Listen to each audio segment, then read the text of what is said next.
5월은 무슨 달입니까? 가정의 달이죠. 그 5월의 맨 마지막 날입니다. 어느덧 시작한 지 금방이었던 것 같은데 6월의 첫째 날, 그 다음 날이 되었습니다. 시간이 참 빠릅니다. 이 속에서 우리가 소중하게 여기고 지켜나가야 할 것이 있습니다. 바로 가정입니다. 하나님께서 직접 만드신 제도가 가정이죠. 이 가정의 가장 큰 모습은 교회입니다. 그래서 가정과 교회는 사랑으로 하나가 되어 있는 이런 모습입니다. 가정의 달을 제정한 이유가 있죠. 1년 내내 가정을 소중하게 여겨라, 이런 의미입니다. 그래서 하나님께서는 가정을 소중히 여기고 가정을 세워나가는 사람을 기뻐하십니다. 반면에 사탄은 가정을 깨뜨리려고 하죠. 가정을 무너뜨리려고 합니다. 부부 사이를 갈라놓고 부모와 자녀 사이를 힘들게 만들어 놓습니다. 그래서 사랑이 아니라 그 속에 미움과 또 시기와 질투, 이와 같은 것들이 있도록 하죠. 하나님께서는 하나님의 자녀들을 통해서 그래도 힘든 중에도 가정을 든든하게 세워나가기를 원하십니다. 오늘 우리가 다 같이 모여서 전 세대 예배를 드리는 목적도 가정을 특별히 믿음 위에 든든하게 잘 세우도록 하기 위함입니다. 할아버지, 할머니, 또 아버지, 어머니, 청년들과 아이들까지 온 가족이 모여서 하나님을 바라보며 한 곳을 바라보며 한 마음을 가지고 예배를 드리는 것이 바로 하나님께서 원래 계획하셨던 가정의 모습입니다. 그래서 사실은 여러분 주변에 바로 옆에 할아버지, 할머니가 같이 앉아 계셔야 하고 아빠, 엄마가 같이 앉아 있어야 합니다. 그래서 할아버지, 할머니가, 아버지, 어머니가 예배를 드리는 그 모습을 우리 아이들이 나도 모르는 사이에 본받도록 하는 것이죠. 하나님께서 계획하신 예배의 모습은 바로 이런 모습입니다. 그래서 하나님께서는 온 식구들이 다 같이 모여서 하나님을 예배하기를 기뻐하세요. 여러분, 주일학교에서 손익기 기도 캠페인을 5월 한 달간 했습니다. 계단을 따라가다 보면은 아이들이 자신의 손을 대고 직접 이렇게 그린, 중고등부 아이들 손은요, 제 손보다 훨씬 큽니다. 그리고 아기들은 이만 작은 손을 그려 놓았는데요, 그 기도 제목들을 제가 다 읽어보면서 기도했습니다. 한 명도 빼지 않고 다 기도 제목에 우스운 기도 제목들도 있습니다. 꼭 한번 읽어보시기 바랍니다.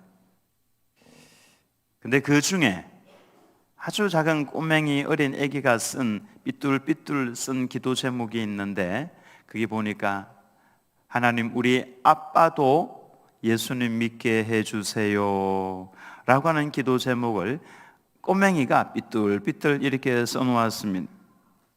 참 하나님께서 기뻐하시는 기도 제목입니다. 오늘의 주제라고도 할 수가 있습니다. 오늘 하나님께서 우리에게 주시는 말씀은 아주 분명합니다. 한번 따라서 하겠습니다. 오직 나와 내 집은 여호와를 섬기겠노라. 이 말씀은 여호수아 장군의 마지막 선언입니다. 여러분, 마지막으로 하는 연설, 또 마지막으로 하는 유언, 이와 같은 말들은 함부로 하지 않습니다. 내가 지금까지 살아왔던 그 인생을 총망라해서 그 속에서 가장 중요하다고 생각되는 바로 그것을 절제하면서 이야기하는 것이 마지막 이야기라고 할 수가 있습니다. 여호수아 장군은 이제 그의 인생의 끝자락에 서 있습니다. 그가 전체 이스라엘 백성들을 모아놓고 연설을 할 수 있는 마지막 기회일 겁니다. 그는 광야길을 걸어왔었고 가나안 땅의 정복 전쟁을 온갖 고생을 하면서 치루었습니다. 그러면서 여호수아 장군이 그의 후손들에게 마지막으로 해줄 수 있는 가장 중요한 연설을 하고 있는 겁니다.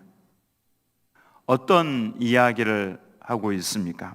다 같이 14절 말씀 같이 읽습니다. 시작.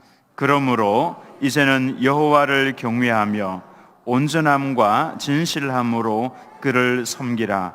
너희의 조상들이 강 저쪽과 애굽에서 섬기던 신들을 치워버리고 여호와만 섬기라. 한번 따라서 합니다. 여호와만 섬기라.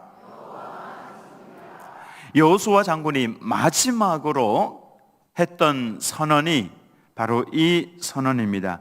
여호와만 섬기라. 오직 나와 내 집은 여호와를 섬기겠노라.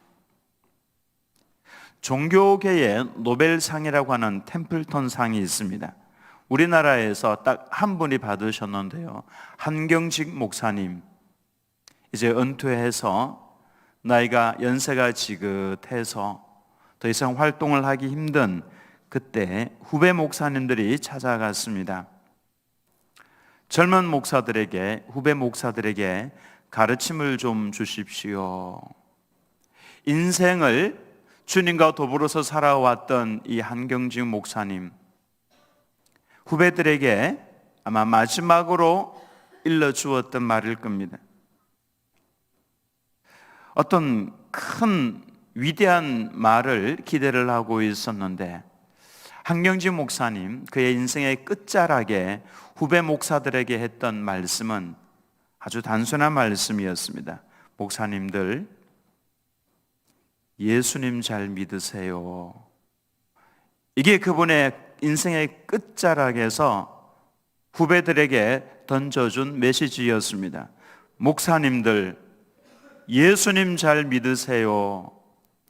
목사님들이 예수님을 다 믿는 분들 아닙니까? 근데 이 말씀 속에는 제대로 잘 믿으라고, 예수님 믿는 것이 인생에서 제일 중요한 일이니까 제대로 잘 믿으라고 하는 선배의 선언이었다라고 하는 것입니다. 여호수아가 던지는 질문이 무엇입니까? 너희는 누구를 섬길 것이냐? 오늘날도 마찬가지입니다. 여호수아 장군이 오늘 이 자리에 섰다면 이 말씀 하실 겁니다. 너와 너희의 집은 누구를 섬기며 살 것인가? 사람들은 반드시 무언가를 섬기면서 살아가게 되어 있습니다. 그런데 신기하게도 사람들은 어처구니 없는 것들을 섬기면서 삽니다. 지금도 많은 사람들이 전 세계를 나가보면은 뱀신을 섬깁니다. 개구리를 섬깁니다. 파리를 섬깁니다. 원숭이 신도 있습니다. 소를 섬기는 곳도 있습니다. 태양신을 섬기기도 하고 달신을 섬기기도 합니다. 제가 어릴 때 동네 길을 걸어가는데 이상하게도 지금까지도 그 생각이 생생하게 납니다. 그날이 밤에 보름달이 떴습니다. 동네 할머니 한 분이 뒤에 쪽두리를 이렇게 트시고 단정하게 옷을 입고 보름달을 향해서 손을 이렇게 모으고 고개를 숙이고 무언가를 속으로 빌면서 입술을 움직이면서 빌고 있었습니다. 어린 마음에도 저 할머니는 왜 달에게 기도를 할까? 이런 생각을 하면서 그 옆을 지나오면서 유심히 보았던 기억이 있습니다. 사람들은 섬기지 말아야 할 것들을 섬깁니다. 바다에 살고 있는 사람들은 용왕신을 섬깁니다. 옛날에 시골에 가면은 동네 입구에 커다란 나무가 있습니다. 아니면 동네 한 중간에 큰 나무가 있죠. 고목신을 섬기는 겁니다. 그 나무 아래에 제사를 지내기도 합니다. 제가 캄보디아 시엠립에 간 적이 있습니다. 우리 교회 장로님들 몇 분과 캄보디아, 베트남, 라오스 쪽에 단기 선교를 갔다가 그 시엠립에 가면은 그곳은 이제 물의 도시입니다. 수상 가옥도 많이 있고요. 그곳에 세계적인 유적지 앙코르와트가 있습니다. 그곳에 가서 깜짝 놀랐습니다. 이야, 나무가 이렇게 클 수가 있을까? 집채만한, 아니 집을 완전히 덮고 있는 어마어마한 나무들, 뿌리가 그렇게 내리면서 그렇게 굵어진 겁니다. 사진 한번 보여주시죠. 다 아시면서 놀라주셔서 감사합니다. 또 다른 사진도 좀 보여주시죠. 저는 저 나무를 보면서 뱀 생각이 났습니다. 거대한 나무 앞에서 와, 너무 놀라기도 하고, 근데 들었던 생각은 뱀 생각이 좀 났습니다. 아니나 다를까 저곳을 지나서 조금 더 들어가면은 숲속에 숨겨져 있는 도시가 있습니다. 수천 년간 드러나지 않았던, 이제 좀 치워주세요. 숨겨 있는 도시가 있습니다. 성인데요. 그곳에 가니까 아니나 다를까 뱀의 형상들이 굉장히 많았습니다. 뱀의 형상을 따라서 만든 다리와 건축물들이 굉장히 많이 있었습니다. 그들의 언어로는 뱀을 나가라고 하는데요. 나가. 이 나가는 신적인 존재입니다. 물과 지하 세계와 그리고 온갖 보물들을 수호하는 신입니다. 그와 같은 신적인 존재이기 때문에 그들에게는 섬김의 대상이 되는 겁니다. 그래서 그들은 뱀을 섬기기도 하고 원숭이를 섬기기도 하고 온갖 하나님께서 만들어 놓으신 잡다리구리한 것들을 섬깁니다. 우리는 그와 같은 거 안 섬깁니다. 맞습니다. 우리는 뱀을 섬기거나 원숭이나 소나 이런 것들을 섬기지 않습니다. 대신에 또 다른 걸 섬기죠.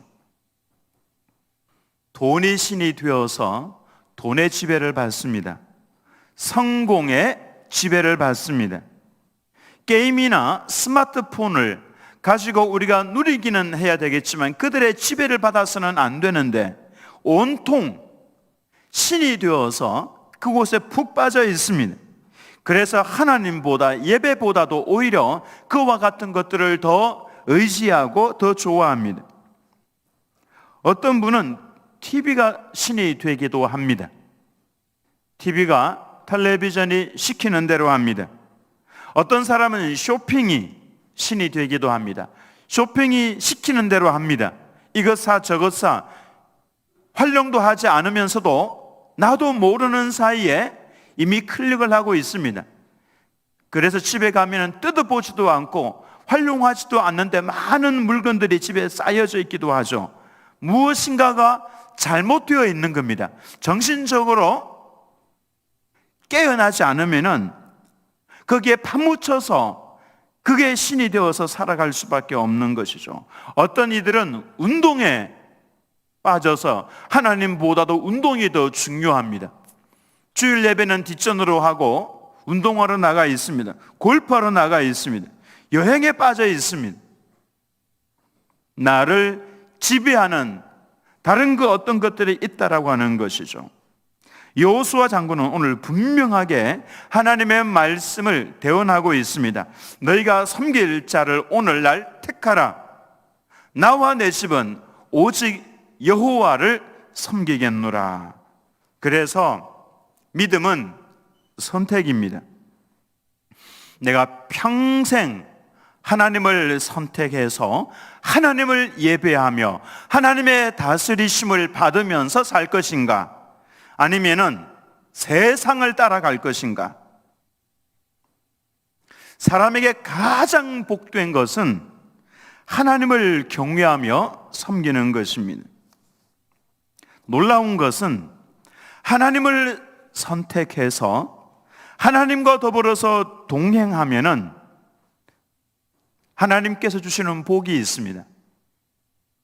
형통한 자가 됩니다. 요셉은 노예로 팔려갔습니다. 마음속에서 자신을 팔아넘겼던 형들에 대한 분노와 증오심을 만약에 선택을 했더라면 그는 아마도 오래 살지 못했을 겁니다. 분노의 화신이 되었을 겁니다. 가정은 다 깨어졌을 겁니다. 그러나 그 속에서도 요셉은 하나님을 선택을 했습니다. 누명을 쓰고 감옥에 끌려 들어가죠. 분노하고 미워하는 것을 선택하지 않았습니다. 그 속에서도 그는 하나님을 선택했습니다. 감옥에서도 형통했습니다. 여호와께서 그와 함께 하심으로 그가 감옥에서 형통한 자가 되었다 그랬죠. 나중에 그가 애굽의 국무총리가 됩니다. 이제 지위가 왕 바로 아래의 권력자가 된 겁니다. 그러나 그는 거기에서 권력을 선택하지 않았습니다. 교만을 선택하지 않았습니다. 온갖 누릴 수 있는 것을 선택하지 않았습니다. 그는 그곳에서도 하나님을 선택했습니다. 그래서 국무총리가 되어서도 그는 형통한 자가 될 수가 있었던 것입니다.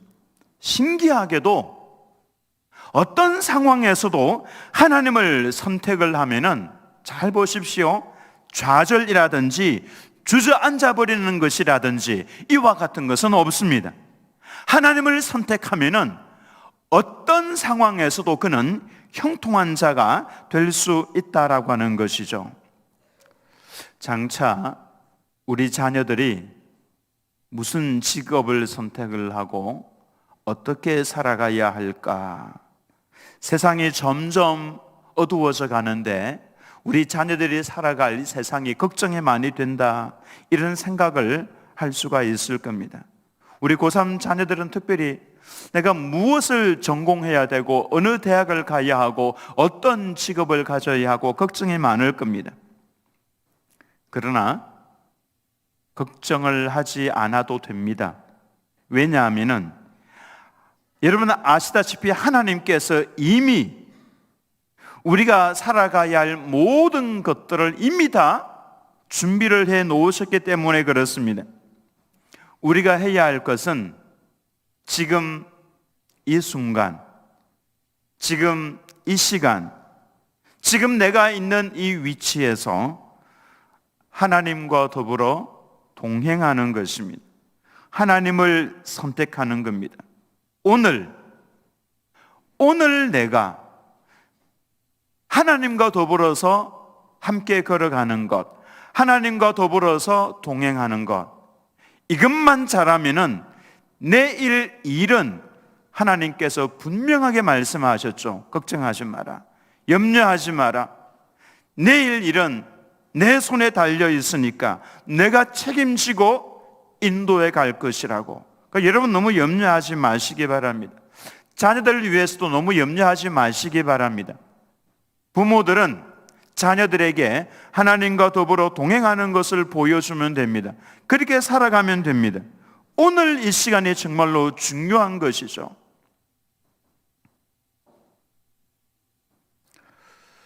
우리 교회에 송봉환 집사님이라고 계십니다. 금요일 저녁 기도 시간에 제가 잠깐 말씀을 드렸는데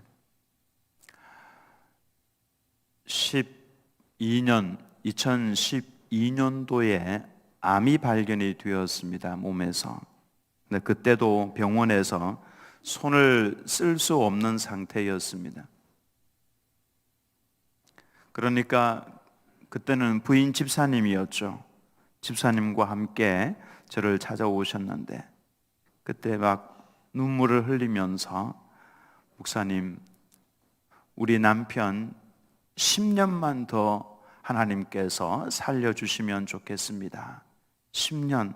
왜 10년이라는 단어를 사용을 했냐면은 그 정도 살 수 없을 만한 몸 상태였거든요. 하나님 10년만 살려주십시오. 놀랍게도 하나님께서는 10년을 건강하게 살도록 도와주셨습니다. 2022년이 되었을 때 정말로 위기가 찾아왔습니다. 이제 돌아가실 것 같은 위기가 다시 한번 찾아왔습니다. 제가 그 권사님을 만나서 권사님, 얼른 그때 했던 그 기도 취소하십시오. 10년만 살려달라고 했던 그 기도 취소하시고 앞으로 더 건강하게 살아갈 수 있도록 도와달라고 그렇게 기도하십시오. 그래서 또 그렇게 기도했습니다. 지금까지 오늘날까지 하나님께서 그 생명을 연장시켜 주셨습니다. 네, 이제는 더 이상 치료할 수 있는, 또 쓸 수 있는, 또 맞는 약이 없습니다. 의사도 어떻게 더 이상 할 수가 없습니다. 제가 이 말씀을 권사님의 허락을 받고 드리는 겁니다. 그러니까 시한부 인생입니다. 혹시 여러분들 중에 우리 송봉환 집사님이 보고 싶거든 집으로 찾아가셔도 됩니다. 찾아가셔서 말씀도 하시고 또 얼굴도 한번 보시고 기도도 해주시고 또 교회에서 보시면은 또 어느 때보다 더 살갑게 인사도 해주시고 격려도 해주시면 고맙겠습니다. 생명이 하나님의 손 안에 있는 겁니다. 근데 제 마음에 큰 감동을 주었던 권사님의 말씀이 있습니다. 목사님, 우리는 아침에 눈을 뜨면은 남편과 함께 오늘 새로운 생명을 주셨고 오늘 호흡할 수 있는 하루를 주셔서 감사합니다. 이 감사 기도를 하면서 오늘을 시작을 한다고 합니다. 또 내일도 아침에 새벽이 되어서 눈을 떴는데 우리가 눈을 뜨고 호흡을 할 수 있다면은 그래서 하나님 오늘도 호흡할 수 있는 새로운 날을 주셔서 감사합니다. 이분들은 내일을 생각하지 않습니다. 오늘만 생각하는 겁니다. 그래서 오늘 하나님과 함께하고 오늘 하나님께 감사하고 오늘 하나님과 더불어서 동행하면서 살아가는 겁니다. 오늘이 정말 중요한 것입니다. 내일은 하나님의 날이고 오늘 하나님께서 내게 시간을 주시면 이 시간 하나님과 더불어서 감사하며 기도하며 그 길을 걸어가는 것입니다. 제자들이 예수님과 함께 3년을 그렇게 동행을 했습니다. 그들이 때로 실수할 때도 있었지만 예수님께서 깨닫게 하시고 가르쳐 주셨죠. 제자들끼리 서로 다툴 때가 있었습니다. 예수님께서 보시고 화해를 시켜주시면서 이럴 때는 이렇게 하면 된다. 제자들이 분노할 때가 있었습니다. 예수님께서 잠잠하게 만들어 주셨습니다. 아하, 이럴 때는 이렇게 하면 되는구나. 제자들이 기도하지 않을 때도 있었지만 예수님께서는 이럴 때는 이렇게 기도하면 된다 가르쳐 주셨습니다. 오병이어를 가지고 떡 5개와 생선 2마리를 가지고 남자 장정만 5,000명, 어르신들과 여자들과 아이들까지 합치면 수만 명을 먹였습니다. 엄청난 기적이었죠. 마치 모세가 광야에서 만나를 먹었던 그때와 같이 예수님께서 오병이어를 가지고 어마어마한 사람들을 먹였습니다. 바로 이 기적을 행한 이후에 예수님께서는 어떻게 해야 교만하지 않고 계속해서 승리하는 삶을 살아갈 수 있는지를 보여주셨습니다. 예수님과 동행하면은 우리 인생에서 문제를 만났을 때 어떻게 하면 된다라고 하는 것을 가르쳐 주시는 겁니다. 마치 우리 모두가 다 예수님처럼 예수님을 닮아가게 되어 있다라고 하는 것입니다. 그래서 예수님과 더불어 동행하는 성도를 보면은 다릅니다. 나도 모르는 사이에 윤리 도덕면에 있어서는 세상에 따라올 수 없을 정도로 아주 고차원적인 삶을 살아가게 되어 있습니다. 왜? 예수님을 닮아갔기 때문에 그런 겁니다. 예수님을 닮아가면 나도 모르는 사이에 세상에서는 반짝반짝 빛이 나는 사람이 되어 있다라고 하는 것입니다.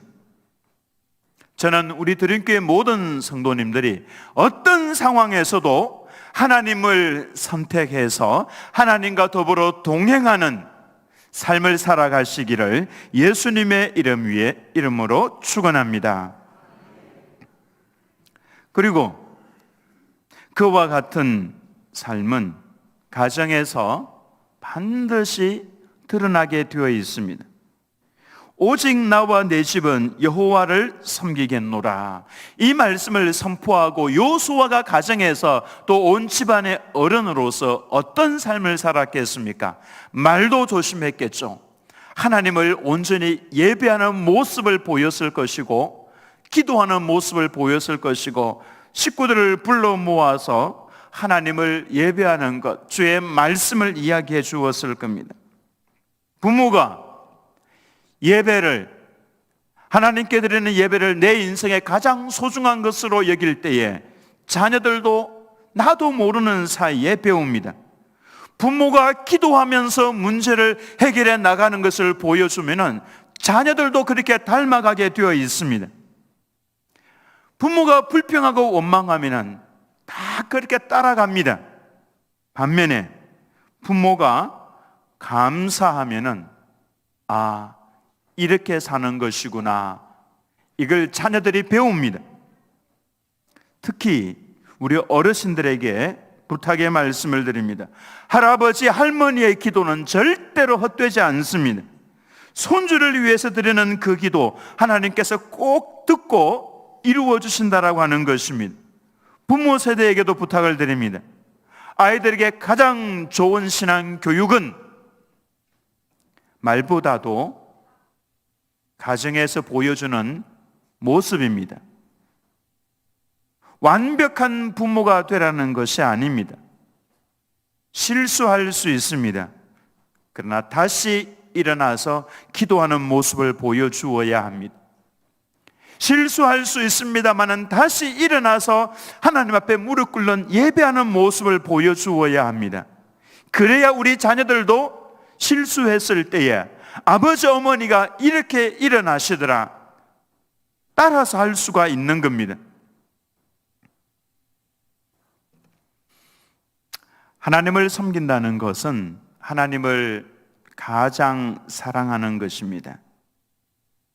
아이들이 쉽게 알아들을 수 있도록 말씀을 드리면, 하나님을 섬긴다는 것은 하나님을 가장 좋아하는 것을 말합니다. 게임보다도 돈보다도 하나님을 더 사랑하는 것입니다.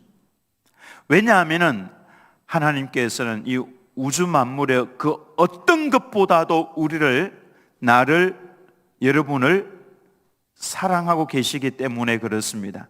그 증거로서 예수님을 대신해서, 우리를 대신해서 죽게 하신 것을 보면은 하나님께서는 온천한 만물보다도 우리를 사랑하시는 겁니다. 그래서 우리 또한 하나님을 그렇게 사랑하면서 예배를 드려야 합니다. 한 사람이 이와 같이 결단을 하면 가정이 달라집니다. 여호수아가 말하죠. 오직 나와 내 집은, 오직 나와 내 집은, 적어도 우리 집만큼은 하나님을 섬기도록 하겠다라고 하는 것입니다. 한 사람의 믿음이 가정을 이렇게 바꿀 수가 있는 겁니다. 한 어머니의 기도가 자녀를 살립니다. 한 아버지의 그 예배가 가정을 세웁니다. 한 할머니의 눈물의 기도가 다음 세대를 붙들어 줄 수가 있는 겁니다. 그래서 하나님께서는 우리들에게 묻습니다. 너와 너의 가정은 누구를 섬기겠느냐? 그때 우리는 이렇게 대답을 할 수 있어야 합니다. 나와 우리의 집은 오직 여호와 하나님을 섬기겠습니다. 그래서 여러분의 가정에 제가 몇 가지만 부탁을 드리겠습니다. 첫 번째로, 길지 않아도 되니까 가정에서 기도의 소리가 나올 수 있도록 만들어 주시기 바랍니다. 식사하기 전에 꼭 기도하시기 바랍니다. 식사 기도하라고 해서 여러분 3분, 4분, 5분 그렇게 기도하시면 안 됩니다. 아이들이 식사 자리에 앉고 싶어 하지 않습니다. 짧게 기도하시면 됩니다. 하나님 아버지, 귀한 음식을 주셔서 감사합니다. 이것 먹고 우리 온 식구가 건강하게 해 주옵소서. 아주 간단하게 이렇게 기도하시면 됩니다. 잠들기 전에 기도의 소리가 나올 수 있도록 해주시기 바랍니다. 때로는 아이들 손을 잡고 축복기도 간단하게 해주시면 됩니다. 이와 같은 작은 기도의 소리들이 가정에 울려 퍼질 때에 그 작은 기도가 모여서 가정을 살린다라고 하는 것입니다.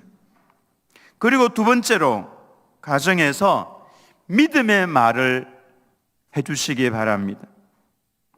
힘들어하는 자녀가 있으면 아빠가 기도할게. 여러분, 아빠가 기도해 줄게. 이것이 아이들에게 큰 힘이 됩니다.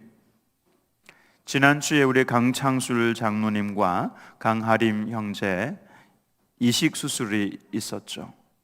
새벽에 제가 전화를 드려서 기도하고 권사님에게 그 말씀 드렸습니다. 권사님, 제가 기도하고 있겠습니다. 고맙습니다. 그 말 한마디가 얼마나 큰 힘이 되는지 모릅니다. 아빠가 기도하고 있을게. 엄마가 기도하고 있을게. 여러분의 자녀들이 말을 안 해서 그렇지 자녀들도 아프고 힘든 일, 어려운 일들 부딪힙니다. 그때 여러분 이렇게 기도해 주십시오. 어렵게 기도하지 않아도 됩니다. 기도문 한번 다 같이 읽도록 하겠습니다.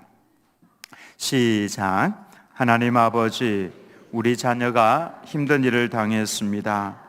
그러나 이 속에서 하나님의 뜻을 발견하게 도와주옵소서. 우리 자녀의 인생의 장애물이 아니라 디딤돌이 되게 해 주옵소서. 이런 말을 해주는 것이 필요합니다.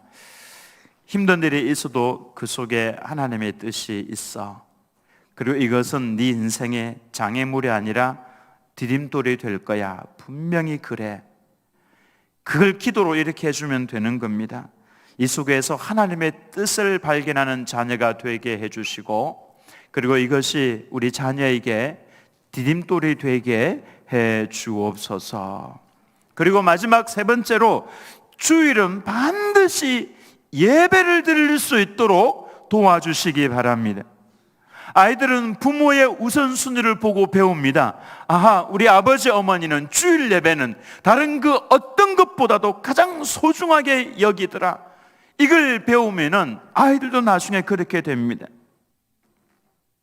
그리고 그 자녀들에게 하나님께서 복을 주시는 거죠.